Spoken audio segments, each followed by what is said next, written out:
हम लोग पहले क्या लिख रहे हैं, रांची यूनिवर्सिटी वाला प्रीवियस ईयर का क्वेश्चन, कौन सा ईयर वाला, कॉर्पोरेट अकाउंटिंग का 2020 से 23 वाला। हालांकि उस समय एनईपी नहीं थी, है ना, लेकिन हम लोग का लगभग क्या है, टॉपिक्स जो है आप देखिएगा सेम सेम दिखेगा। हाँ, हम लोग का सिलेबस में और भी टॉपिक्स है। चलिए देखिए पहला क्वेश्चन, पहले हम लोग डिस्कस कर लेते हैं 1 मार्क्स वाला, ठीक है। फीचर इसमें से कौन सी नहीं है कंपनी की, बताइए। पहला का अनलिमिटेड लायबिलिटी ऑफ मेंबर्स, बाकी जो लिखा है सेपरेट लीगल एंटिटी है, लॉस एक कारण अलग अस्तित्व है, कॉमन सील होता है, परपेचुअल सब्सक्रिप्शन होता है, अनलिमिटेड लायबिलिटी ऑफ मेंबर्स अगर वैसी कंपनी नहीं है तो नहीं होता है ना, तो ये हो गया, इसको टिक कर लीजिए, ठीक है।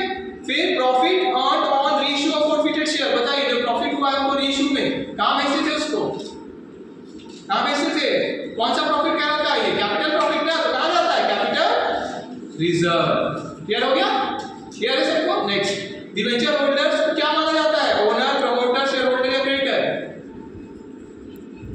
क्या माना जाता है, ओनर माना जाता है,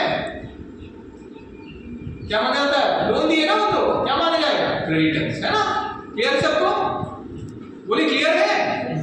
नेक्स्ट देखिए, नॉर्मल प्रॉफिट क्या होता है, equal to dash into normal rate of return, क्या, capital employed into normal rate of return, capital employed होगा सी। चलिए नेक्स्ट, अमलगमेशन अगर हुआ है in the nature of merger, तो अकाउंटिंग मेथड कौन सा फॉलो करते हैं, मर्जर के लिए कौन सा मेथड है, pooling of interest method. Clear है, ठीक है।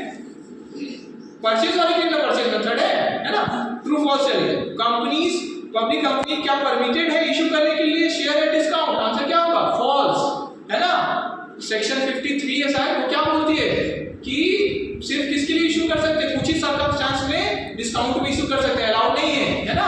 जैसे शायद सेट स्वेट इक्विटी शेयर्स आपको भेजे हैं, है ना, देख लीजिए। फिर क्या है, external reconstruction and internal reconstruction एक ही चीज है क्या, इंटरनल में क्या होता है, कुछ से सुधार करते हैं, एक्सटर्नल में क्या होता है, दूसरी कंपनी आ जाती है ना। क्लियर हो गया, तो क्या होगा, फॉल्स। तो पहला का भी फॉल्स, दूसरा का भी फॉल्स। तीसरा, सेल्फ जनरेटेड गुडविल को रिकॉर्ड करते हैं लोग बिजनेस में, खुद का ही गुडविल रिकॉर्ड करते हैं, नहीं ना, सेल्फ जनरेटेड तो नहीं होता है। कोई बिजनेस को हम खरीद रहे हैं या अमलगमेशन हो रहा है तब ना अकाउंटिंग स्टैंडर्ड 14 उसका हो रहा है तब ना हम लोग रिकॉर्ड करते हैं। क्लियर है, तो फॉल्स। 3 टाइप्स ऑफ एक्टिविटीज होती है कैश फ्लो स्टेटमेंट में, ट्रू, वेरी गुड, ट्रू, क्या क्या, operating, investing, finance, very good. Next, accounting for amalgamation as 16 में आता है, देखिए आ गया ना, एएस का भी क्वेश्चन आता है, 16 में आता है, नहीं 14, वेरी गुड। अब देखिए प्रीवियस ईयर का जितना भी क्वेश्चन आया है आपको पता होना चाहिए, क्यों, क्योंकि एक आइडिया मिलता है ना इस तरह का क्वेश्चन। देखिए जैसे डिवेंचर आया हम लोग कर लिया ना, लिख लिया ना, इंपॉर्टेंट है डिवेंचर और डिफरेंस बिटवीन डिवेंचर और शेयर, लिख लिया ना, ठीक है, नहीं लिखे तो अभी भी लिख सकते हैं, ठीक है। चलिए आगे क्वेश्चन नंबर 3 में देखिए, इशू हो रहा है शेयर और लास्ट लाइन आप पढ़िए, all the forfeited shares were reissued, देखिए आया ना रीइश्यू तक, दिखा आपको, तो रीइश्यू तक प्रैक्टिकल आया। आगे बढ़िए, क्वेश्चन नंबर 4, बैलेंस शीट दिया है एचआरएस लिमिटेड का, पलटिए पेज, आगे जाइए, मतलब क्या है, होल्डिंग और सब्सिडियरी वाला। देखिए सिंपल क्वेश्चन है ना, एक्वायर किए इस डेट को, तो इस डेट से पहले वाला सब क्या हो जाएगा, प्री, और फिर लिखा है statement of profit loss account में इस डेट को 5000 था, तो ये क्या हो जाएगा, प्री। क्लियर हुआ, किए ना ऐसा क्वेश्चन अभी, तो ये तो इजीली बन जाएगा, हम लोग बना सकते हैं। तो आगे बढ़िए, 5 लिखा हुआ है, आपको निकालना है goodwill 4 years purchase of super profit में, कौन सा मेथड फॉलो करना है, super profit and by capitalisation of average profit, तो दोनों मेथड से तो हम लोग किए इलस्ट्रेशंस, है ना, बन जाएगा। चलिए आगे, व्हाट, अच्छा मान लेते किसी में अटके भी आप, तो क्या करना है, छोड़ देना उसको उस समय के लिए, और लगे कि ये नहीं बनेगा तो छोड़ ही देना, बाकी सब है ना क्वेश्चन, जो ऑप्शन है तो उसका फर्दर उठाएंगे हम। और अगर मान लेते हैं कि आपको लगता है बना लेंगे, अभी थोड़ा टाइम लगेगा, तो आप स्विच कर देंगे दूसरे क्वेश्चन पे, हाँ टाइम बचेगा तो आराम से हम टाइम देंगे जिस में अटके थे, ठीक है। फिर what do you mean by valuation of shares, ठीक है, ये हम लोग लिख लिए क्वेश्चन में। नीड और फैक्टर्स, ये भी हम लोग नोट कर लिए इंपॉर्टेंट में। मीनिंग ऑफ अमलगमेशन, ये भी नोट कर लिए, ऑब्जेक्टिव्स कर लिए। फिर बैलेंस शीट ऑफ अग्नि लिमिटेड, और क्या बनाना है, कैश फ्लो स्टेटमेंट। देखिए छोटा सा कैश फ्लो स्टेटमेंट, बस एक ही एडिशनल इंफॉर्मेशन है, हम लोग तो बड़ा वाली बनाए ना जिसमें ज्यादा है एडिशनल इंफॉर्मेशन, ठीक है। तो कंप्लीट ये हो गया 2020 का। चलिए अब 2021-24 वाला आएगा, ठीक है, 2020-23 वाला कर लिया हम लोग, अब 21-24 का करते हैं। 21-24 में देखिए पहला क्वेश्चन जो मल्टीपल वाला है, कौन सी कंपनी फ्रीली ट्रांसफर कर सकती है शेयर, पब्लिक ये दोनों पब्लिक ना, प्राइवेट को रिस्ट्रिक्शन होता है, ठीक है। नेक्स्ट, इशूड कैपिटल किसका पार्ट है, बताइए इसका आंसर, किसका पार्ट है इशूड कैपिटल? रिजर्व कैपिटल का, सब्सक्राइब, ऑथराइज या पेड अप। देखिए ऐसे ऐसे समझिए, देखिए क्या है फ्लो, क्या है कैपिटल का, ऑथराइज, फिर इशू, फिर सब्सक्राइब, फिर कॉल्ड अप, फिर पेड अप। तो ऑथराइज के नीचे आया ना इशू, किसका पार्ट हुआ? वो हिस्सा ऑथराइज कैपिटल का जो इशू हो गया है उसी को क्या बोलते हैं, इशूड कैपिटल। तो किसका पार्ट हुआ? ऑथराइज। क्लियर है? क्लियर है, बोलिए। फिर partly paid preference share can be redeemed after, partly paid हम लोग क्या पढ़े हैं कि अगर कोई प्रेफरेंस शेयर का पूरा पेमेंट नहीं हुआ है और उसका हमको पेमेंट करना है तो पहले उसको क्या बनाना होता है, फुली पेड। तो आंसर क्या होगा, मेकिंग देम फुली पेड। देखिए कभी कभी ना स्पेलिंग मिस्टेक रहता है, जैसे क्या लिखा मेकिंग देम, देम की जगह क्या होना चाहिए देम, ठीक है। तो हिंदी में भी पढ़ना चाहिए, इंग्लिश में भी पढ़ना चाहिए ताकि क्लैरिटी हो जाए, है ना, ठीक है। कभी कभी क्या होता है कोई नंबर में जैसे कोई 0 प्लस है तो कम है तो क्या करेंगे, दोनों में हम देख लिए एक बार तो उससे क्लैरिटी हो जाएगा। देखिए फिर payment of interest on debenture क्या है, चार्ज अगेंस्ट प्रॉफिट है कि नहीं? हम लोग किए थे ना कि इंटरेस्ट तो देना ही पड़ेगा लोन का, चाहे प्रॉफिट हो चाहे नहीं हो, तो इसको क्या बोलते हैं, चार्ज अगेंस्ट प्रॉफिट। अच्छा वही क्वेश्चन अगर लिखा था डिविडेंड का, तो डिविडेंड कब देते हैं हम, जब प्रॉफिट होता है तब। तो डिविडेंड अगर रहता तो क्या होता आंसर, एप्रोप्रिएशन ऑफ प्रॉफिट। लेकिन है क्या इंटरेस्ट के बारे में, डिवेंचर के बारे में, तो वो क्या है, चार्ज अगेंस्ट प्रॉफिट। क्लियर हो गया? क्लियर है? बोलिए। कंपनीज एक्ट 2013 के हिसाब से financial statement in relation to a company क्या आता है, फाइनेंशियल स्टेटमेंट अभी तो डिस्कस किए, बैलेंस शीट भी है, स्टेटमेंट भी है और प्रॉफिट एंड लॉस और cash flow, all of this clear है। फिर गुडविल को वैल्यू किया जा सकता है कौन कौन से मेथड में, super profit, annuity, weighted average method, all of this क्या होगा, all of this, very good, ठीक है। चलिए आगे, एमलगमेशन अगर nature in the nature of merger हुआ है, अभी तो डिस्कस किए, सारा एसेट और लायबिलिटी ट्रांसफर होगा तो क्या होगा आंसर 100%। क्लियर हो गया? और ये परचेज रहता तो जरूरी नहीं 100%, क्लियर है, ठीक है।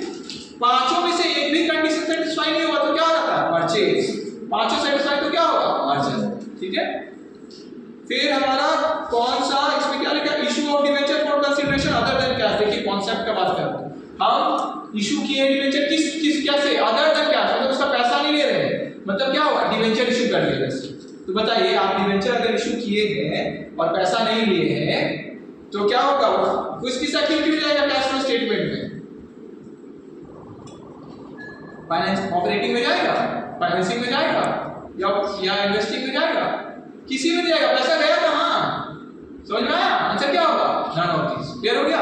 पैसा गया, क्या पैसा गया, हम लोग क्या बना रहे, कैश फ्लो स्टेटमेंट। अब बिना पैसा कहीं डील हुआ है तो जाएगा कहीं पे नहीं। चलिए, by dividing the net assets of the company, इससे by the number of shares हमको क्या मिलेगा, डायरेक्ट वैल्यू ऑफ शेयर। अभी तो किए क्या मिलता है हमको, नेट एसेट से डिवाइड करते हैं या नंबर ऑफ शेयर्स से डिवाइड करते हैं नेट एसेट, तो क्या आता है इंट्रिंसिक वैल्यू। देखिए वही, क्लियर हो गया, ठीक है।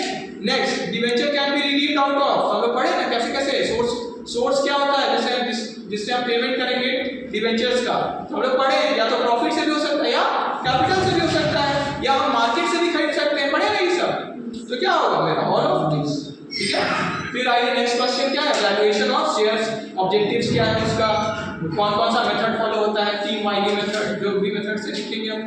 फिर देखिए फिर से क्वेश्चन आया है, देखिए फिर से क्वेश्चन का लास्ट, क्वेश्चन 3 का लास्ट देखिए क्या हुआ है, फॉरफीट हुआ है शेयर्स और उसको रीइश्यू किया गया। देखिए फिर से आ गया रीइश्यू तक, आप ध्यान दे रहे हैं कि रीइश्यू तक का क्वेश्चन आता ही आता है, देख रहे हैं लगता, तो मतलब ज्यादा चांसेस है आएगा, है ना। तो हमको क्या करना चाहिए, रीइश्यू तक का प्रिपेयर करना चाहिए, प्रो डाटा रीइश्यू सब करना चाहिए, है ना, रीइश्यू तक का। जैसे जो जो क्वेश्चन हमको क्लास में किए हैं उतना तो करना ही चाहिए, है ना, हम लोग पूरा इसको डिटेल में किए थे नहीं चैप्टर, ठीक है, तो करना चाहिए। चलिए आगे क्या है क्वेश्चन, किसका है, बैलेंस शीट दिया है एक्स और वाई, होल्डिंग वाला क्या नहीं, क्या है ये, प्रिपेयर कैश फ्लो स्टेटमेंट, तो बना लेंगे हम लोग, है ना, विड्रॉ किए हैं। अब आपको बार बार बोल रहे हैं एक चीज, मतलब ज्यादा ध्यान देने के लिए बोल रहे हैं, जहां अटके और लगे कि हमको इसमें थोड़ा डाउट है तो उसको नहीं करना, और सब टाइम जाएगा ना, दूसरा बनाएंगे हम लोग, है ना, फिर आएंगे। चलिए पहले, चलिए फिर क्या है, H limited acquired all the shares, देखिए ये आ गया क्या, होल्डिंग और सब्सिडियरी। देखिए तो पलटिए तो नेक्स्ट पेज, देखिए तो इसमें क्या दिया हुआ है, देखिए statement of profit and loss में क्रेडिट तो जब हम खरीदे थे उस डेट से पहले सब क्या होगा, प्री, है ना। सिंपल क्वेश्चन है कि नहीं, देखिए, है ना। प्रॉफिट बराबर बराबर कमाएंगे तो नहीं भी लिखे रहे कि वैल्यू अक्रू हुआ है प्रॉफिट, तो वो हम लोग मान ही लेते हैं कि इसीलिए डिवाइड करते हैं 12 से प्रॉफिट को, क्या ये मानते हुए कि हर महीना में कितना कमाए, लगभग बराबर कमाए। क्लियर है सबको? तो देखिए सिंपल क्वेश्चन है ना, सिंपल, बहुत वाला, ये तो बहुत सिंपल वाला है ना, ठीक है। अच्छा, इसमें कितना शेयर्स क्या है, ऑल है, देखिए अंडरलाइन कर लीजिए या मतलब लिख लीजिए, acquire all the shares. All अगर सारा शेयर हम ले लेंगे तो माइनॉरिटी आएगा नहीं, पूरा ही 100% है ना मेरा, तो प्रॉफिट भी मेरा, लॉस भी मेरा, सारा चीज मेरा ही है, ठीक है। तो बांटने का जरूरत है नहीं प्रॉफिट में। देखिए सिंपल क्वेश्चन है ना, 15 मार्क्स का है ना। नेक्स्ट, और में इसमें लिखा है डिवेंचर को बताइए और उसका टाइप्स बताइए, ठीक है, इंपॉर्टेंट है। तो पहले फिर रिकंस्ट्रक्शन ऑफ द कंपनी का दिया हुआ, इंटरनल रिकंस्ट्रक्शन किए ना हम लोग, है ना, किए ना, तो उसका ही ये है इलस्ट्रेशन, ठीक है। कि शेयर होल्डर मान गए हैं कि 25,000 वाला जो शेयर है उसके लिए क्या मान गए, हमको ये इशू कर दीजिए, इतना इशू कर दीजिए, कम इशू कर दीजिए, चलिए यार, ठीक है, या जो भी है। तो सिंपल है, देखिए ज्यादा नहीं है, कितना है, 3 ही है, तो हम क्या करेंगे, 3 ही 4 ही एंट्री लगभग लगेगा। लेकिन जिसका अगर मेरा प्रैक्टिकल का अगर कम ही पेज में बन जा रहा है या कम ही लाइंस में बन जा रहा है, हम लोग उसको क्या करेंगे, थोड़ा उसको थ्योरी भी लिख देंगे, है ना। ये नहीं लगे कि बस आधा पेज बच गया तो 15 मार्क्स, है ना, दीजिए आपको 15 मार्क्स, है ना, वो क्या उतना अच्छा तो नहीं लगेगा ना, तो थोड़ा मतलब बोलिए, देखिए हम कुछ और नहीं लिख दे रहे हैं, है ना, तो सपोर्टिंग में उसके कुछ लिखना चाहिए, 15 मार्क्स का है इसीलिए, ठीक है। फिर और सब भी इसमें चीजें दी हुई हैं, चलिए और भी चीजें हैं, तो शॉर्ट लगा आपको, एक और भी है इसमें, चलिए। फिर लास्ट, फिर 7th में जर्नल एंट्रीज करना है, देखिए ट्रांसफर बोले ना, बहुत इंपॉर्टेंट है ट्रांसफर वाला, आता है ना, लेकिन ट्रांसफर ही का भी पढ़ना है हमको, जो कंपनी खरीदी, बोले ना जर्नल एंट्रीज हर चैप्टर का इंपॉर्टेंट है, ठीक है। फिर क्या है, डिफाइन कंपनी और explain essential characteristics of a company, खत्म हो गया ये। तो क्या पढ़ना कैसे चाहिए इसके लिए, हम लोग को सब चैप्टर का फॉर्मेट देखना है, चार्ट देखना है, फॉर्मूला देखना है, जर्नल एंट्रीज देख लेना है, क्लियर हो गया। तो उससे क्या होगा, और पहले कैसे स्टार्ट करना चाहिए, पहले बेसिक्स चीज करना चाहिए, मतलब जो इजी वाला है, तो उससे क्या होगा, कॉन्फिडेंस आएगा कि ये बना लेते हैं, फिर आगे,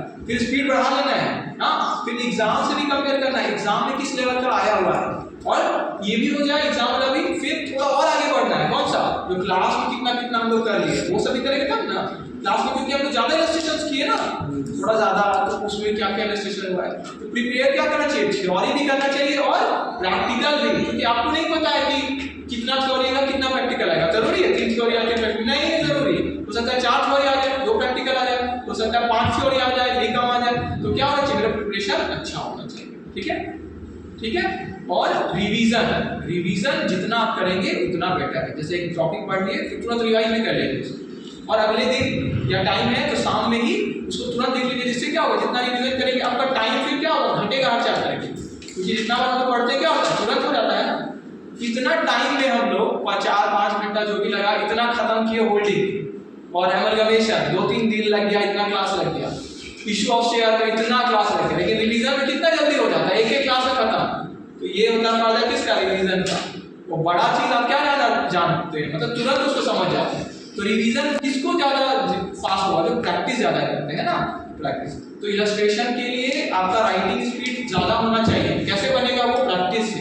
तो हर चैप्टर का कम से कम 1-2 इलस्ट्रेशन बनाना भी है, टाइम कम है फिर भी क्या करना चाहिए, 1-2 इलस्ट्रेशन, उससे क्या होगा, कॉन्फिडेंस आएगा, और बनाने से ही क्या पता चलता है, फ्लो, कि इसके बाद क्या होता है, इसके बाद क्या होता है। नहीं बनेगा तो समझ जाएंगे, लेकिन एग्जाम में टाइम बहुत लग जाएगा, हो सकता है नहीं बने, फंस जाएगा, बनाने से पता चल जाता है। कम से कम 1-2 इलस्ट्रेशन हर चैप्टर का बनाना चाहिए, क्लियर हुआ। और पढ़ना कैसे चाहिए, थ्योरी भी पढ़ रहे हैं, प्रैक्टिकल भी पढ़ रहे हैं, ठीक है। आपका जब माइंड ज्यादा फ्रेश हो तो क्या करिए, प्रैक्टिकल पढ़िए, और जब थोड़ा कम है और थ्योरी भी लर्न नहीं करना है पूरा चीज, क्या याद करेंगे आप, मेथड्स याद कर लेंगे और उसको समझ लेंगे क्या होता है मेथड्स में, टाइप्स याद कर लेंगे, वो टाइप समझ लेंगे, क्लियर हो गया। चार्ट लर्न कर लेंगे और समझाएंगे, एक्सप्लेन हम करेंगे खुद से, तो पूरा रटने नहीं बैठना है थ्योरी, क्लियर हो गया। क्या समझ लेंगे, कॉन्सेप्ट क्या है, उसके अंदर पॉइंट्स क्या क्या लिख सकते हैं, पॉइंट्स। और फिर अपने से भी आप बहुत अगर अच्छा प्रैक्टिस करते हैं ना, तो एग्जाम में आप कोई चीज में अटके भी हैं तो क्या होते हैं, आप उस चीज को सॉल्व कर लेते हैं। क्यों, क्योंकि प्रैक्टिस में आप बहुत सारा चीज देखे हुए किए हुए, और एग्जाम से पहले रेस्ट जरूरी है। रात भर पढ़िएगा तो शाम वहां पे जाके दिमाग ब्लॉक हो जाता है।